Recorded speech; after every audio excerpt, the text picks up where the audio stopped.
children, how are you? I hope you all are doing good. Children, now we will read active and passive voice. Let's learn the form of a verb which shows whether the action is done by the subject or is received by the subject is known as voice. verb form जो ये show करती है कि action किसी subject ने किया है या उसको रिसीव किया है, तो उस चीज़ को हम क्या कहते हैं? Voice. Now compare the following sentences. Priya teaches Moni and the second sentence is Moni is taught by Priya. Both these sentences express the same thing or meaning. दोनों का मतलब क्या है? सेम है. But in sentence 1, the form of the verb shows that Priya is the subject and she does the act of teaching. Moni, प्रिया यहाँ पे क्या है? सब्जेक्ट है और उसने क्या किया है?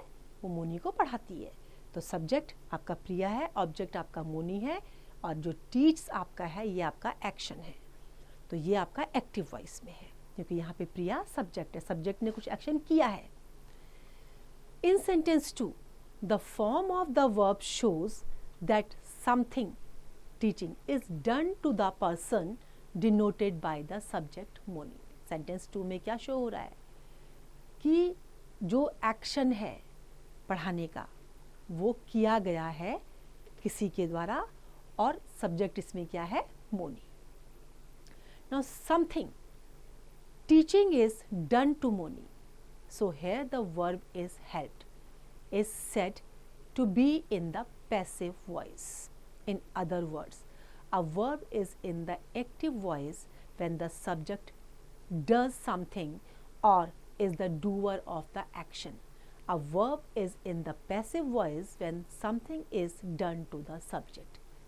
एक्टिव वॉइस में क्या होगा? सब्जेक्ट आपका डूअर होगा, वो एक्शन को करने वाला है.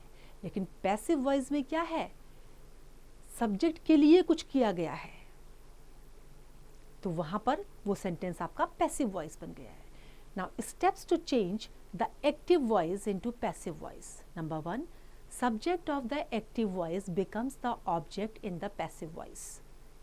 जो एक्टिव वॉइस का सब्जेक्ट होगा वो पैसिव वॉइस में क्या बन जाएगा? ऑब्जेक्ट बन जाएगा. Object of the active voice becomes the subject in the passive voice. और एक्टिव वॉइस का जो ऑब्जेक्ट होगा वो पैसिव वॉइस में सब्जेक्ट बन जाएगा. Now form of verb be is added in sentences of passive voice. Present tense is am are, past tense was were, continuous tense being, perfect tense being. जो be है उसकी forms को passive voice में इस तरह से use किया जाएगा. Next is by is added before the new object in the passive voice. जो न्यू ऑब्जेक्ट बना है उससे पहले by का यूज करेंगे. Now note, only transitive verbs that have objects can be changed into passive voice. केवल transitive verbs को ही पैसिव वॉइस में चेंज किया जा सकता है. Next, pronouns are changed as shown below.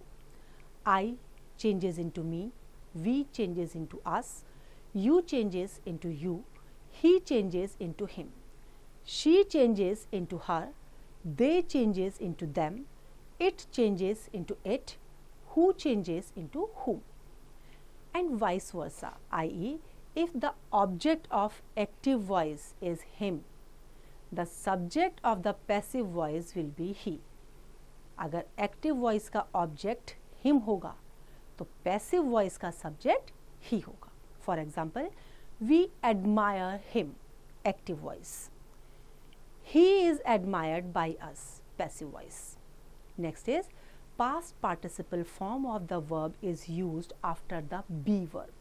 be के बाद पास्ट पार्टिसिपल फॉर्म को यूज किया जाएगा. Next is tense of the verb is not changed, only its form is changed.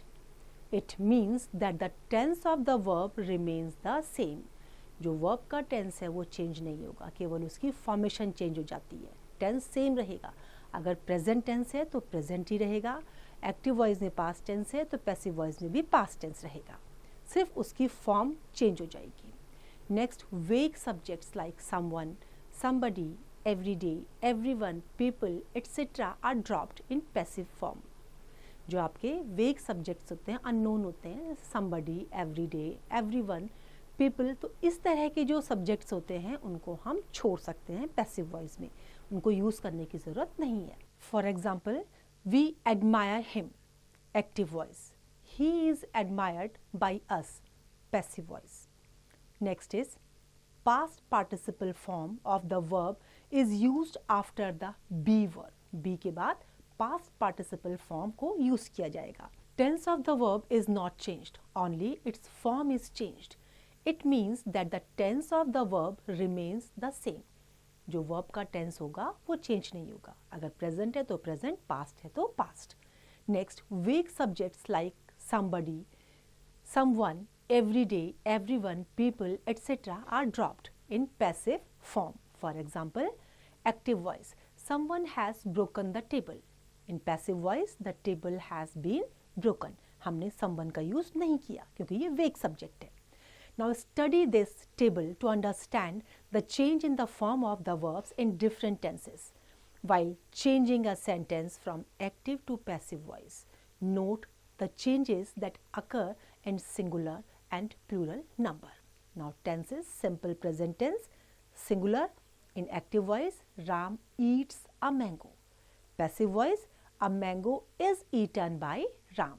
Ram eats a mango. कौन से tense में है? बताइए कौन से tense में है? Ram eats a mango, simple present में. जब passive voice में हमने इसको change किया तो देखिए हमने tense change नहीं किया. A mango is eaten by Ram. हमने eats के बदले is का use किया.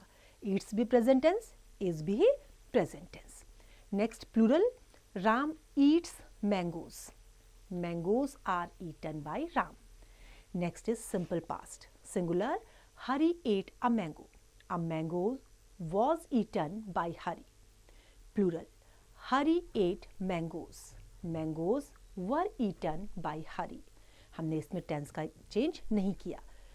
इसमें आपका एक्टिव वॉइस में ate था तो पैसिव वॉइस में was बन गया और यहाँ भी मैंगोज प्लूरल में है तो वहाँ भी मैंगोज प्लूरल में ही है. Next, simple future. Singular, I will eat a mango. A mango will be eaten by me. Plural, I will eat mangoes. Mangoes will be eaten by me. Next is present continuous tense. Singular, I am eating a mango. I am eating a mango आपका active voice है. अब passive voice में ये क्या बना? A mango is being eaten by me. Eating आपका continuous tense है तो वहाँ भी हमने इज बीइंग का यूज कर दिया. बी के साथ आईएनजी फॉर्म लग गई तो वो कॉन्टिन्यूअस टेंस हो गया.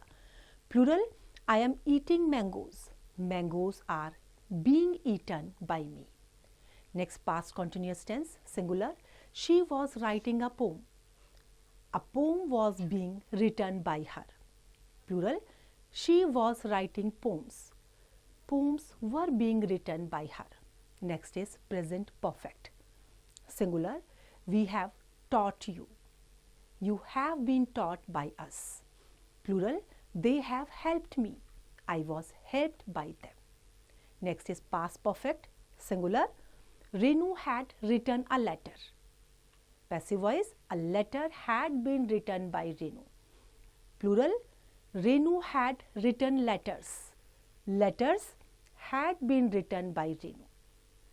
Future perfect. Singular, he will have drunk tea. Tea will have been drunk by him. Future tense का active में भी future है और passive में भी future है. Plural, they will have drunk tea. Tea will have been drunk by them. When a preposition follows a verb in the active voice, it stays the same in the passive voice.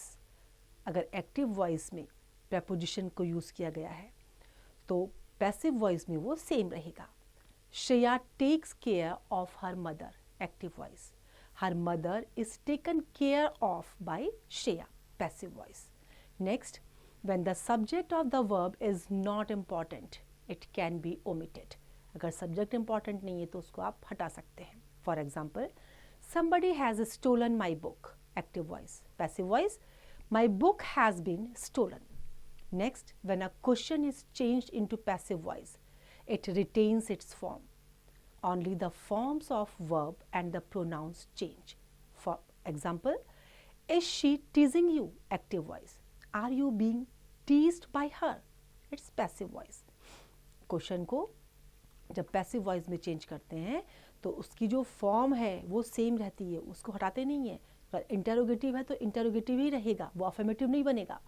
केवल जो उसकी form है और जो उसके pronoun है वो change हो जाते हैं. Where did they take her? Active voice. Where was she taken by them? Passive voice. Who repaired the car? Active voice. By whom was the car repaired? Passive voice. Why did the teacher scold you? Active voice. Why were you scolded by the teacher? Passive voice. When did your friend invite you? Active voice. When were you invited by your friend? Passive voice. Now next is when we change a sentence from the active to the passive voice, the subject pronouns change into object pronouns. Similarly, the object pronouns takes the place of subject and change into subject pronoun. अगर sentence में क्या है, अगर हम active से passive में जब change कर रहे हैं तो जो सब्जेक्ट प्रोनाउन होगा वो बाद में क्या बन जाएगा, ऑब्जेक्ट प्रोनाउन. और इसी तरीके से जो ऑब्जेक्ट प्रोनाउन है वो सब्जेक्ट प्रोनाउन बन जाएगा. For example, I gave her that book. Active voice. That book was given to her by me. Passive voice. Her father convinced him easily. Active voice. He was easily convinced by her father. Passive voice. They will give her a play kit on her birthday. Active. She will be given a play kit by them on her birthday. Or passive. A play kit will be given to her by them on her birthday. So I hope this is clear to you now. It's your exercise. You have to complete it.